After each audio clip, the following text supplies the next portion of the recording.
નમસ્કાર, હું છું પ્રિયા અને તમે જોઈ રહ્યા છો જનતા કી જાણકારી ન્યૂઝ। નજર કરીએ આજના સમાચાર। ગીર સોમનાથ જિલ્લા નજીક આવેલ કેન્દ્ર શાસિત દીવના ઘોઘલા બીચ પર આ વર્ષ પણ ખેલો ઇન્ડિયા બીચ ફેસ્ટિવલ 2016નું ભવ્ય આયોજન કરવામાં આવેલ, જેમાં 30 રાજ્યોના ખેલાડીઓ સહભાગી થયા। ખેલો ઇન્ડિયા બીચ ગેમ્સ એ કુદરતી રીતે સુંદર સપાટી પર પ્રતિભા દર્શાવવાનું પ્લેટફોર્મ છે। ખેલો ઇન્ડિયા બીચ ગેમ્સની બીજી આવૃત્તિમાં 8 રમતોનો સમાવેશ થાય છે, જેમાંથી 6 મેડલ ઇવેન્ટ્સ છે। 5 થી 10 જાન્યુઆરી દરમિયાન ઘોઘલા બીચ પર 1300થી વધુ સ્પર્ધકોએ ભાગ લીધેલ। મહારાષ્ટ્ર અને નાગાલેન્ડ વર્તમાન ચેમ્પિયન મણિપુરને પડકારશે। દીવ ઘોઘલા બીચ આગામી 5 દિવસમાં અરબી સમુદ્રના મોજાથી શણગારાયું રમતોત્સવના સ્થળમાં પરિવર્તિત થવા જઈ રહ્યું છે। અહીં યોજાનારી ખેલો ઇન્ડિયા બીચ ગેમ્સની બીજી આવૃત્તિમાં 1300થી વધુ પ્રતિભાગીઓએ ભાગ લીધેલ। કેન્દ્ર શાસિત પ્રદેશો દાદરા અને નગર હવેલી અને દમણ અને દીવ દ્વારા આયોજિત આ ગેમ્સ 5 થી 10 જાન્યુઆરી દરમિયાન sports authority of India SAI અને રાષ્ટ્રીય રમત ફેડરેશનની ટેકનિકલ દેખરેખ હેઠળ યોજાશે। આ ગેમ્સમાં 8 રમતો બીચ વોલીબોલમાં ખેલાડીઓએ ભાગ લીધો હતો, beach soccer, sepak takraw, beach kabaddi, pencak silat, open water સ્વિમિંગમાં ભાગ લેશે। મલ્લખંભ અને ટગ ઓફ વોરનો નિદર્શન રમતો તરીકે સમાવેશ કરવામાં આવ્યો છે। ખેલો ઇન્ડિયા બીચ ગેમ્સની પ્રથમ આવૃત્તિમાં મણિપુર, મહારાષ્ટ્ર અને નાગાલેન્ડ રાજ્યોએ 5-5 ગોલ્ડ મેડલ જીત્યા હતા, જો કે તેમની રેન્કિંગ સિલ્વર મેડલની સંખ્યાના આધારે નક્કી કરવામાં આવી હતી। પ્રથમ ખેલો ઇન્ડિયા બીચ ગેમ્સમાં ખેલાડીઓમાં જબરદસ્ત ઉત્સાહ હતો।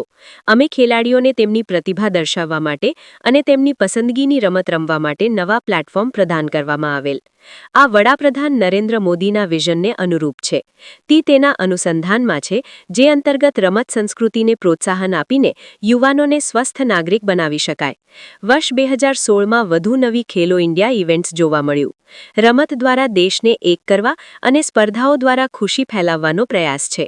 ખેલો ઇન્ડિયા ઇવેન્ટ્સ ખેલો ઇન્ડિયા નીતિને અનુરૂપ છે। રમતગમતને જનચળવળ બનાવવાનો અને તેને સામાજિક ચળવળ બનાવવાનો રહેશે। ફેબ્રિકનો ભાગ બનાવવો બીચ ગેમ્સ જેવી ઘટનાઓ પણ રમત દ્વારા દેશની પ્રાકૃતિક સુંદરતાને વિશ્વ સમક્ષ રજૂ કરે છે। ખેલો ઇન્ડિયા બીચ ગેમ્સ 2016નો ઉદ્ઘાટન સમારંભ સોમવારે સાંજે બ્લુ ફ્લેગ પ્રમાણિત ઘોઘલા બીચ પર યોજાયો।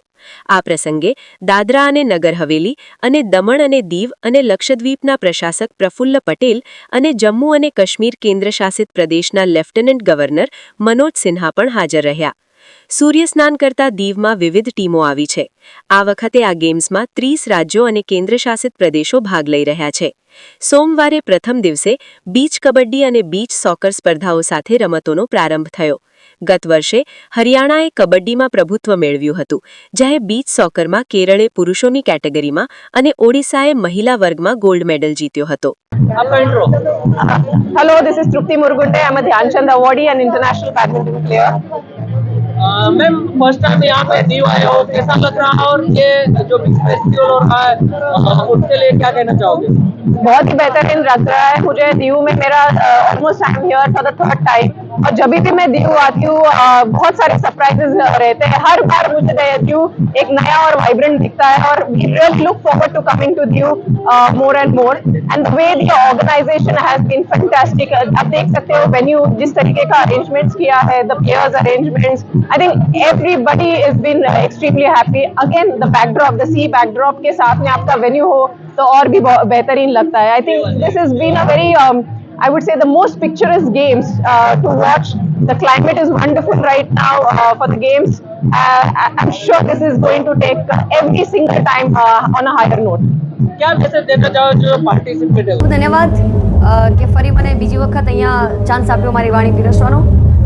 ખેલો ઇન્ડિયા ગેમ્સ બીચ ફેસ્ટિવલ દીવમાં ફરી બીજી વખત આવવાનો મોકો મળ્યો છે, એટલે અહીંયા ખૂબ મોટી સંખ્યામાં લોકો પધારે છે, ખૂબ એન્જોય કરે છે આપણા ગુજરાતી ગીતોથી સાથે દેશભક્તિના ગીતોથી। તો મારા માટે ખૂબ આનંદની લાગણી છે કે ફરી મને બીજી વખત યાદ કરી। દીવમાં બહુ વખત ફર્યા છીએ, એટલે આજે નથી ગયા પણ આમ બહુ બધી જગ્યાએ જોયું છે। ગેમ્સ ખૂબ જરૂરી છે આપણી બોડી માટે, આપણા દેશ માટે, આપણા રાજ્ય માટે। એક્ટિવિટી ગેમ્સની થવી ખૂબ જરૂરી છે, એટલે જેટલા પણ ખેલાડીઓ અહીંયા આવ્યા છે એ બધાનું બહારથી પધારેલા છે, બધાનું આપણે સ્વાગત કરીએ છીએ અને આપણે બધાને એમને સન્માન કરીએ છીએ કે આપણી જેટલી પણ ઇન્ડિયાની જેટલી ગેમો છે બધા એમાં ખેલે છે, અલગ અલગ પાર્ટમાં એ ભાગ લે છે, તો આપણા માટે ખૂબ સારી વાત છે. બસ બધાને કહીશ કે ખૂબ મોંઘું અમૂલ્ય જીવન મળ્યું છે, એટલે પોતાના જેટલા પણ જીવનના શોખ છે એ પૂરા કરો. આપણા કલ્ચરને સાથે રાખીને તમે તમારા જીવનમાં જે ઈચ્છાઓ છે પૂરી કરો. બસ મજા કરો, જીવન મળ્યું છે તો. બિલકુલ લગ્ન ગીત અમે હમણાં મૂક્યા છે, અને નવરાત્રી ટાઈમે તો બહુ બધા આવતા હોય છે. એની પહેલાં જો ટાઈમ મળ્યો તો ભગવાન કૃષ્ણની ભજનો મૂકવાની ઈચ્છા કરી. Thank you.